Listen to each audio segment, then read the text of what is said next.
Niining panahon nga ang putling ebanghelyo gihagit sa mga hiwi nga pagtulunan. Kinahanglang mubarog ang mga tinunan ni Kristo sa pagpakigbisog sa paglaban sa pagtuo nga makausa ug alang sa tanang panahong gihatag sa Dios ngadto sa iyang katawhan. Mao'y hinungdan nga namugna kining tulumanon ang putling ebanghelyo. 30 minutos nga pagsabwag sa tinuod nga ebanghelyo kauban ni Pastor Jeremias Hangad. Ang putling ebanghelyo tulumanon nga gihatod kaninyo sa Herald of Grace Radio Ministries Philippines. Ang putling ebanghelyo. Ang putling ebanghelyo. Ang putling ebanghelyo.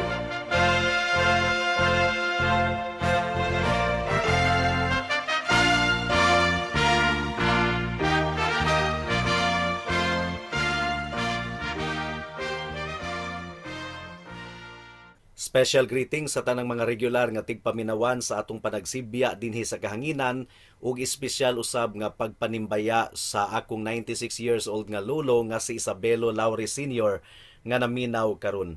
Alang sa pagpamalandong sa pulong sa Ginoo, please turn with me to Romans chapter 5 verse 15 hangtod sa 17. Ang giingon dinhi mga kaigsuonan. Apan ang gasa nga walay bayad dili sama sa pagsupak. Tungod kay kung pinaagi sa pagsupak sa usa, namatay ang daghan. Samot pang midagaya alang sa daghan ang grasya sa Dios ug ang gasa tungod sa grasya sa usa ka tawo nga si Hesukristo. Ug ang gasa nga walay bayad dili sama sa gibunga sa pagpakasala sa usa ka tawo. Tungod kay ang paghukom nga miabot nga sunod sa pagpakasala sa usa namunga og paghukom. Apan ang gasa nga walay bayad nga sunod sa daghang pagsupak namunga og pag-isip nga hingpit. Tungod kay kung giunsa nga sa pagsupak sa usa naghari ang kamatayon pinaagi sa usa, ang nagadawat og pagkaabundansya sa grasya ug gasa sa paghimong matarong samot pang maghari sa kinabuhi pinaagi sa usa si Hesukristo. May the Lord bless the proclamation of His word at this moment. Kung atong nahinumduman mga kaigsuonan, niini nga portion gipasabot ni Pablo ang pagkahiusa sa tanang mga katawhan ngadto kang Adan. Tungod kay si Adan mao ang federal head, siya ang pangulo sa tanang katawhan. Ug niadtong nahulog si Adan sa sala, ang tanang mga katawhan damay usab sa pagkatinunglo, damay sa kamatayon isip silot sa sala, ug nahimo kitang dautan at tubangan sa Ginoo, dulumtanan at tubangan sa Ginoo. Karon si Hesukristo mao ang representative sa iyang mga katawhan. Si Kristo ang federal head ug ang tanang mga magtutuo nahiusa kang Kristo. Giisip silang matarong at tubangan sa Dios, dili gumikan kay matarong gyud sila ug duna sila'y instinct nga kaayo sa ilang kaugalingon. Giisip silang matarong at tubangan sa Dios pinaagi sa pagkamatarong ni Kristo nga gisulob ngadto kanila. Gumikan sa pagsunod ni Jesus totally 100% sa sugo sa Ginoo, ang tanang mga katawhan nga iyang girepresentahan giisip usab nga matarong at tubangan sa Dios. Kining pagkahiusa nato kang Kristo mga kaigsuonan, I'm talking to fellow believers in the Lord Jesus Christ. Ang pagkahiusa sa tanang mga magtutuo kang Hesukristo, usa kini kakahibulungan kaayo nga butang ug misteryoso, lisod kaayo kini natong ipasabot ug lisod usab nga sabton. Pero ang gigamit ni Pablo nga phrase aron pagpasabot niini kining pulo nga in Christ. If anyone is in Christ, he is a new creation. Kining in Christ, 25 kini kahigayon nga gigamit ni Pablo sa iyang mga sulat. For example, Romans chapter 8 verse 1. Ang giingon dinhi, busa wala nay pagkahinukman pa alang kanila nga annaa diha kang Kristo Jesus to those who are in Christ Jesus, nga nagkinabuhi dili sumala sa unod kundili sumala sa espiritu. So hinaot nga nakita ninyo nga ang tinuod nga magtutuo nahiusa diha kang Kristo. Meaning to say, ang pagkamatarong ni Kristo, ang merito ni Kristo, ang dugo ni Kristo, giisip nga pagkamatarong sa tanang mga magtutuo.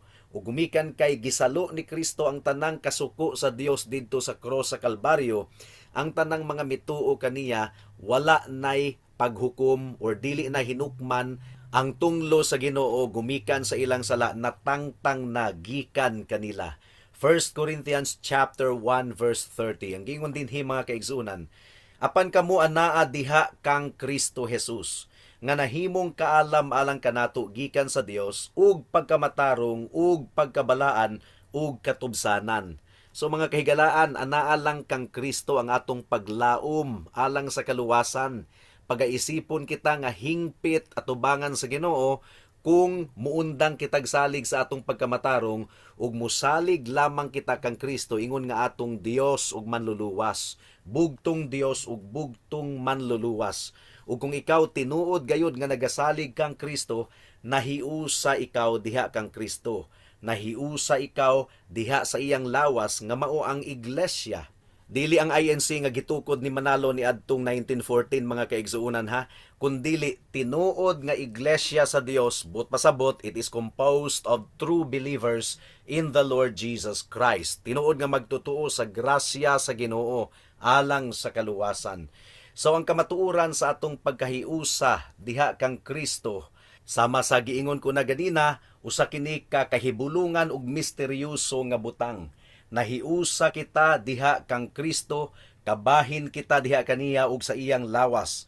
Now niadtong miaging mga semana, nakita nato nga sukad pa sa sinugdanan sa wala pa gani matukod ang kalibutan, ang Ginoo nagpili na sa iyang mga katawhan nga pagaluwason diha kang Kristo. This is not my language, this is the language of the Bible. Ephesians chapter 1 verse 3 and 4. Ang giingon dinhi, dalaygon ang Dios ug Amahan sa atong Ginoong Hesukristo nga nagpanalangin kanato sa tanang espirituhanon nga mga panalangin sa langitnong mga dapit diha kang Kristo.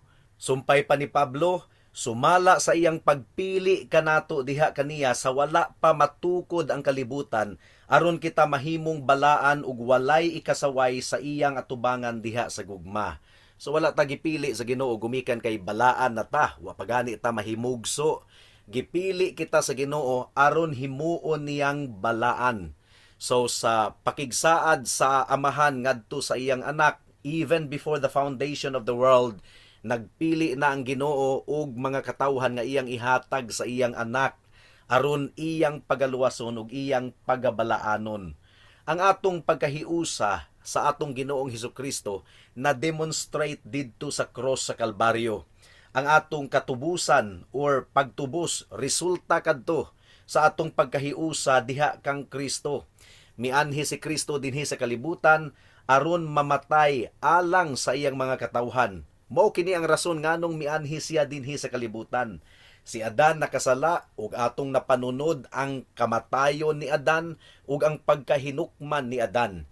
Si Kristo mga kaigsuunan misunod sa tanang sugo sa Dios ug ang tanang mga nagasalig kaniya nakapanunod sa kinabuhing walay katapusan. So niadtong si Kristo gilansang didto sa cross, mura pod og gilansang kita kauban niya, gumikan kay nahiusa kita diha kang Kristo. Ug tungod kay nahiusa kita diha kang Kristo, giisip na kita nga mga katawhan sa Dios. Gihigugma kita sa Dios, gipreserbar kita sa Dios, ug nahimo kitang kabahin sa iyang panimalay. Well, aduna pay usa ka mahinungdanon kaayo nga aspeto sa atong pagkahiusa diha kang Kristo. Unsa man kini? Ang tubag mga kaigsuunan, ang tanang nahiusa diha kang Kristo nakaambit sa iyang aktwal nga pagkamatarong. Nakaambit sa pagkabalaan sa atong Ginoong Hesukristo. Mao kini focus sa atong pamalandong niining taknaa. Ang tanang mga tinuod nga Kristohanon nakaambit sa pagkamatarong sa atong Ginoong Hesukristo. Mao kini gidescribe ni Pablo sa iyang sulat sa atong teksto, kining gasa sa pagkamatarong. Romans chapter 5 verse 17 to 18, tungod kay kung giunsa nga sa pagsupak sa usa naghari ang kamatayon pinaagi sa usa, ang nagadawat og pagkaabundansya sa grasya ug gasa sa paghimong matarong. Take note ha, gasa sa pagkamatarong. Samot pang maghari sa kinabuhi, pinaagi sa usa si Hesukristo. Busa kung giunsa nga pinaagi sa usa ka pagsupak, miabot ang pagkahinukman sa tanang mga tawo, Maingon man usab nga pinaagi sa usa ka matarong nga buhat, miabot sa tanang mga tawo ang pag-isip nga hingpit ug kinabuhi. So atong pamalandungan niining taknaa ang tibuok natong kaluwasan ug ang bunga sa kaluwasan sa matag-usa nato ka kinabuhi. Ug hinaot nga tabangan kita sa Ginoo sa atong pagpadayon, sa atong pagpamalandong. Mudangat na kita sa unang punto, the whole work of our salvation. Unsa man gyud ang larawan, kinatibuk ang larawan sa kaluwasan nga nadawat sa tanang mga katawhan sa Dios. Well, let us be reminded nga si Kristo gilansang didto sa krus ug nag-antos isip nga atong kapuli. Si Kristo nag-antos sa tunglo sa sala nga iyang gisalo nga napanunod sa tanang mga katawhan gumikan sa pagkahulog ni Adan sa kasalanan. Na wala kitay ikabayad sa tanang silot sa atong sala, si Kristo mao ang atong kapuli. Romans chapter 5 verse 12. Busa sa susamang paagi nga ang sala nakasulod sa kalibutan pinaagi sa usa ka tawo ug ang kamatayon pinaagi sa sala, mao nga ang kamatayon mikuyanap sa tanang katawhan tungod kay ang tanan nakasala. So napanunod nato ang makasasala nga kinaiyahan ni Adan nga nagmanifest sa kinabuhi sa mga katawhan niining kalibutana, hugaw kaayo, rebelyoso, batok sa sugo sa Dios. Ug niadtong si Kristo gabitay didto sa cross, isip atong kapuli, giantos niya, gisalo niya ang kinatibukan sa tunglo sa Dios.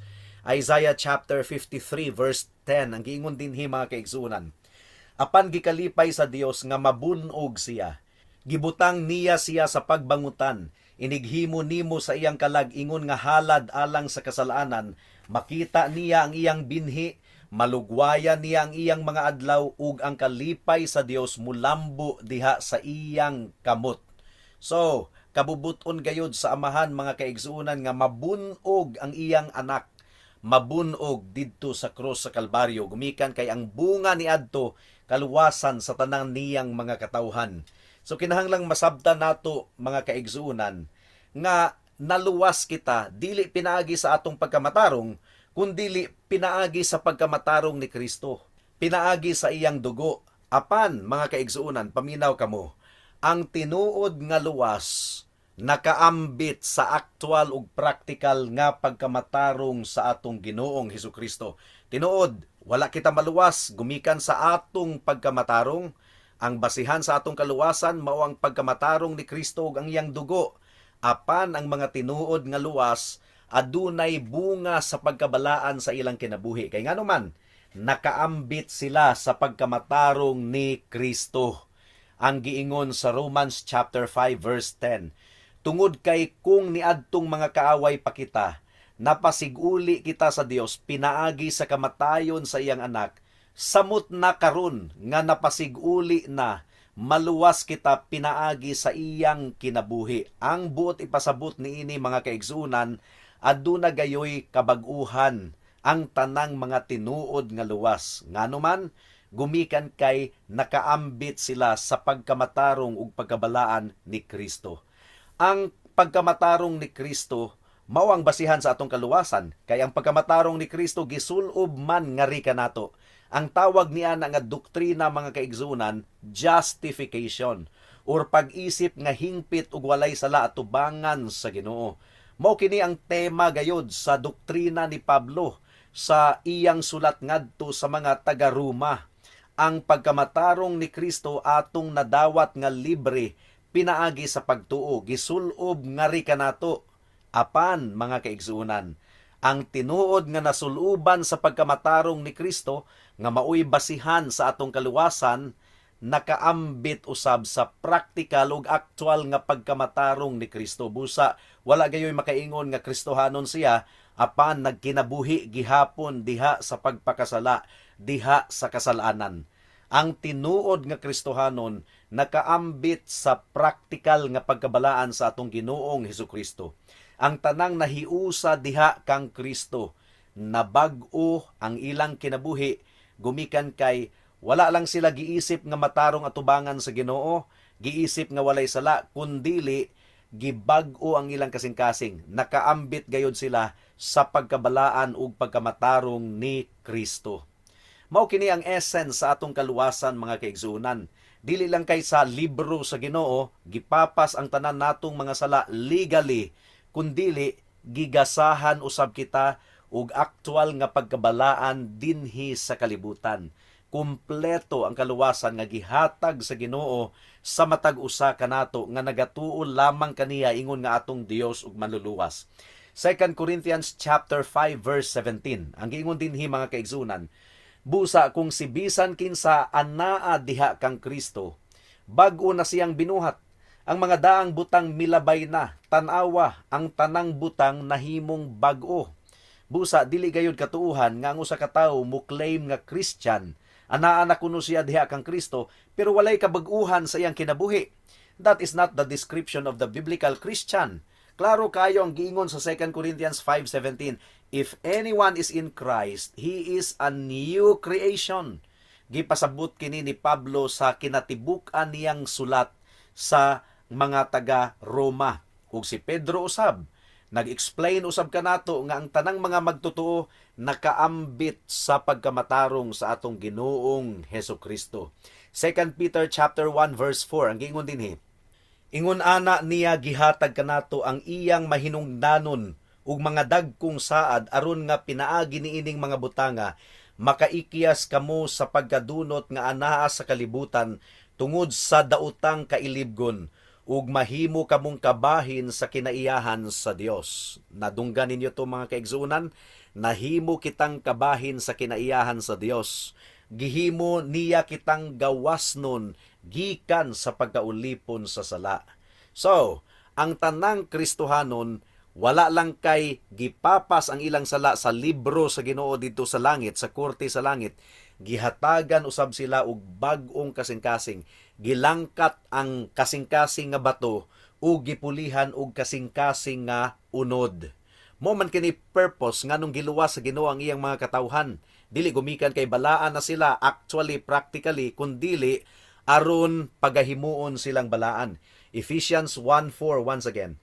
Sumala sa iyang pagpili kanato diha kaniya sa wala pa matukod ang kalibutan, aron kita mahimong balaan ug walay ikasaway sa iyang atubangan diha sa gugma.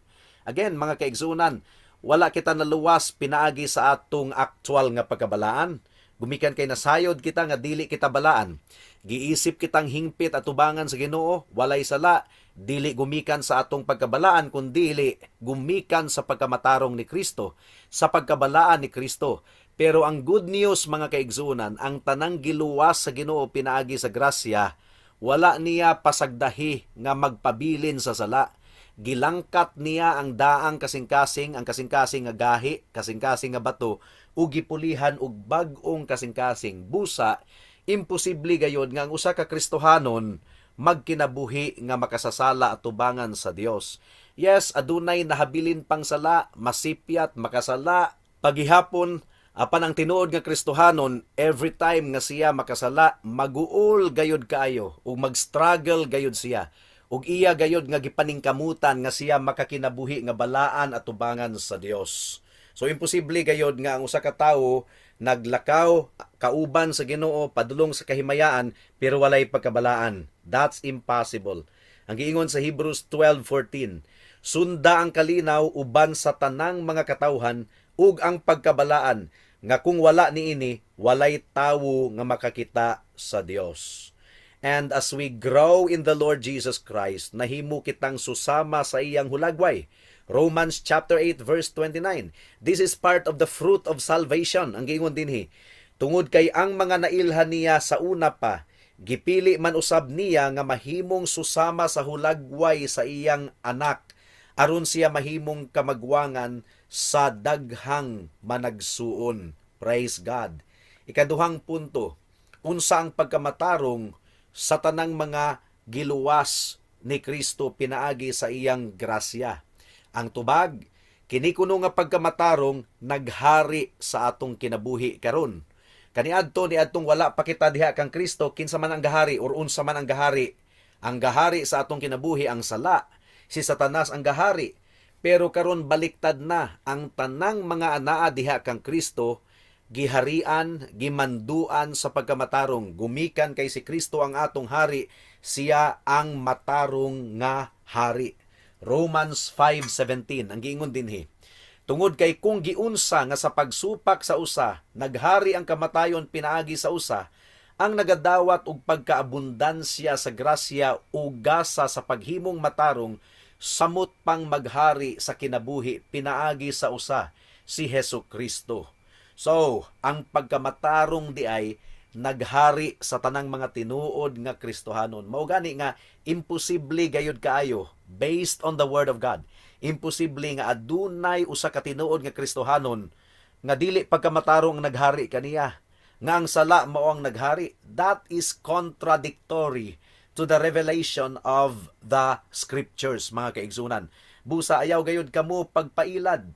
Niadtong giluwas kita sa Ginoo, wala lang kita giluwas niya gikan sa silot sa impyerno, kundili giluwas kita niya gikan sa pagkaulipon sa sala o gihatagan niya kita og bag-ong pagkatawo. Romans chapter 6 verse 6 hangtod sa 7. Ang gingon dinhi, nasayran nato nga ang kanhing pagkatawo kauban niyang gilansang sa krus, aron ang lawas nga makasasala mawad-an og gahom, ug aron kita dili na magpaulipon pa sa kasalanan, tungod kay ang namatay gipalingkawas na gikan sa kasalanan. Now, tataw gayud kaayo kini, mga kaigsuunan. Ang kaluwasan dili lang kini future reality. Ang kaluwasan kamulong kini nga realidad. Nahimo na kitang gawas nun gikan sa pagkaulipon sa sala. Yes, nahimo kitang gawas nun gikan sa tunglo sa Ginoo. Wala na kitay pagkahinukman pa atubangan sa Dios. Gumikan kay si Kristo na ang gihukman alang kanato. Namatay siya ug nabanhaw pag-usab isip pagpamatuod nga gidawat sa Amahan ang iyang sakripisyo, ug ang tanang mga nagasalig kang Kristo napalingkawas na usab gikan sa pagkaulipon sa sala. 2 Timothy chapter 2 verse 12. Ang giingon dinhi, kung makasugakod kita, maghari usab kita kauban niya. Kung ilimod nato siya, iya usab kitang ilimod. Si Kristo ang atong hari, mga kaigsuunan. Dili na ang sala ang hari sa atong kinabuhi. Si Kristo ang hari sa atong kinabuhi. Si Kristo, mga kaigsuunan, mao ang masunod. Dili ang sala, dili si Satanas. Romans chapter 6 verse 14. Tungod kay ang sala dili na maghari diha kaninyo, tungod kay dili na kamo ilalom sa balaod kun dili sa grasya. So aduna gayud di ay kabag-uhan sa tanang tinuod nga Kristohanon, tinuod nga na born again. Gidescribe ni Pablo ang kabag-uhan sa tibuok nga kinabuhi sa usa ka magtotoo. 2 Corinthians 5:17 once again. Busa kung si bisan kinsa anaa diha kang Kristo, bag-o na siyang binuhat. Ang mga daang butang milabay na, tanawa ang tanang butang nahimong bag-o. This is the ultimate work of Jesus Christ. Revelation chapter 21 verse 5 ang giingon dinhi, ug siya nga naglingkod sa trono miingon, tanawa, akong gihimong bag-o ang tanang mga butang, ug miingon siya kanako, isulat, tungod kay kining mga butanga tinuod ug matinud-anon. So, nakasinati og tinuod nga kabag-uhan ang tanang mga magtotoo, apan aduna pa kitay gipaabot nga hingpit nga kabag-uhan sa pagbalik sa atong Ginoong Hesukristo. Diin iyang tangtangon totally ang tanang nahabilin nga sala sa atong kinabuhi. Isip, mga Kristohanon, nakigambit kita sa kinabuhi ni Kristo sa tanang pamaagi. Kini nga pagkahiusa, mga kaigsuunan, misteryoso gayud kaayo sa nga tanan. Ang pagkahiusa nato diha kang Kristo ang naghatag kanato og kabag-uhan. Ang pagkahiusa nato diha kang Kristo nagpahimo kanato nga nakaambit sa iyang kinaiyahan. Nahimo kitang nakaambit sa iyang kinabuhi, maingon mausab sa iyang kamatayon, ug naghari si Kristo sa atong kinabuhi, ug ang paghari ni Kristo paghari diha sa pagkamatarong. Ang Kristohanon nga kinabuhi, mga kaigsuunan, mahimo siyang asin og kahayag sa kalibutan. transformation mga kaigsuunan. Unsa man ang mga ilhanan nga kita na bag-o na gayud, giharian na sa pagkamatarong. Well, una, aduna nakitay paghigugma sa pulong sa Dios. Sa una ato kining likay-likayan, katulgon kita kung adunay wali. Pero karon gigutom na kita og giuhaw sa pulong sa Ginoo. That is one characteristic or one clue. Psalm chapter 119 verse 77 ang giingon dinhi, ipaduol kanako ang imong malumong mga kaluoy, aron mabuhi ako tungod kay kalipay ko ang imong balaod. Higala, kalipay ba nimo ang pulong sa Ginoo or imong gilikay-likayan? Kung tinuod ka nga Kristohanon, na bag-o na ang imong kasing-kasing, kalipay na nimo ang pulong sa Ginoo. 2 Timothy chapter 3 verse 16 to 17. Ang tanang kasulatan gihatag pinaagi sa pagpanglihok sa Dios ug mahinungdanon alang sa pagtudlo, pagbadlong, pagtulid ug sa pagmando diha sa pagkamatarong, aron ang tawo sa Ginoo mahingpit nga naandam gayod alang sa maayong mga buhat. Usa ka ilhanan pagayod mga kaigsunan, ang tinuod nga Kristohanon adunay kagutom na alang sa pagkamatarong. Hebrews 12:14. Sunda ang kalinaw uban sa tanang mga katawhan ug ang pagkabalaan nga kung wala niini walay tawo nga makakita sa Dios. Mao nga ang Kristohanon nga mahulog sa sala, magantos gayud kaayo siya, magagulo siya sa iyang kinasuluran, ang iyang pagtan-aw sa iyang sala nga nahabilin kanser mga kaigsunan, dili gayud kini normal, dili kini natural ug naningkamot gayud siya nga mapukan ang sala sa iyang kinabuhi. Usa pa ka ilhanan sa tinuod nga Kristohanon, aduna siya spiritual understanding. Sa una, di siya kasabot sa pulong sa Ginoo, pero karon giablihan na sa Ginoo ang iyang kasing-kasing ug hunahuna, gibag-o na sa Ginoo ang iyang pangisip. Romans chapter 12 verse 1 and 2. Busa gihangyo ko kamo mga igsuon pinaagi sa mga kaluoy sa Ginoo nga inyong ipresentar ang inyong mga lawas ingon nga usa ka buhing halad, balaan ug madawat sa Ginoo nga mao ang inyong makatarunganon nga pagpangalagad. Ug ayaw kamo pahiuyon niining kalibutana, apan pagpabag-o kamo pinaagi sa pagbag-o sa inyong hunahuna, aron mapamatud-an ninyo kung unsa ang matarong ug madawat ug hingpit nga kabubuton sa Dios. Matud pa ni Matthew Henry, regenerating grace creates a new world in the soul. All things are new. Tinuod ba kini sa imong kinabuhi higala? Nausab na gayud ang dagan sa panghunahuna sa tinuod nga Kristohanon, dili na sama sa dagan sa panghunahuna sa mga katawhan niining kalibutana. 1 Corinthians chapter 2 verse 14 hangtod sa 16. Ang gingon dinhi, apan ang natural nga tawo dili mudawat sa mga butang nga iya sa espiritu sa Dios. Tungod kay binuang kini alang kaniya, dili usab niya kini masayran, tungod kay masabtan lamang kini pinaagi sa espiritu. Apan siya nga espirituhanon maghukom sa tanang mga butang, apan bisan pa siya mismo dili pagahukman ni bisan kinsa. Tungod kay kinsa ang nasayod sa hunahuna sa Ginoo, aron matudluan niya siya, apan anaa kanamo ang hunahuna ni Kristo. So adunay kabag-uhan gayud sa dagan sa hunahuna sa tinuod nga Kristohanon. Ang pangutana niini higala, nadawat mo na ba si Kristo? Nahiusa na ba ikaw diha kang Kristo? Mahitabo kini sa imong kinabuhi kung ikaw mutuo ug musalig lamang kang Kristo, ingon nga imong bugtong Dios ug manluluwas. Madawat nimo kini pinaagi sa pagtuo, and this is something nga wala nimo gitrabahuan kundili gidawat nimo isip gasa. Ug ang tanang mga nakadawat kang Kristo aduna gayoy ebidensya sa ilang kinabuhi, ebidensya sa kabaguhan.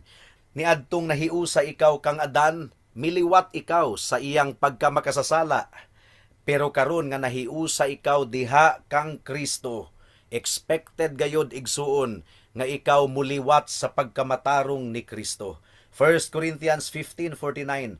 Ug kung giunsa nga nabatunan nato ang hulagway sa tawo nga gikan sa abog, mabatunan usab nato ang hulagway sa tawo nga langitnon. So ang tanang mga magtutuo kang Kristo makabaton sa hulagway ni Kristo. Nahitabo na ba kini sa imong kinabuhi higala?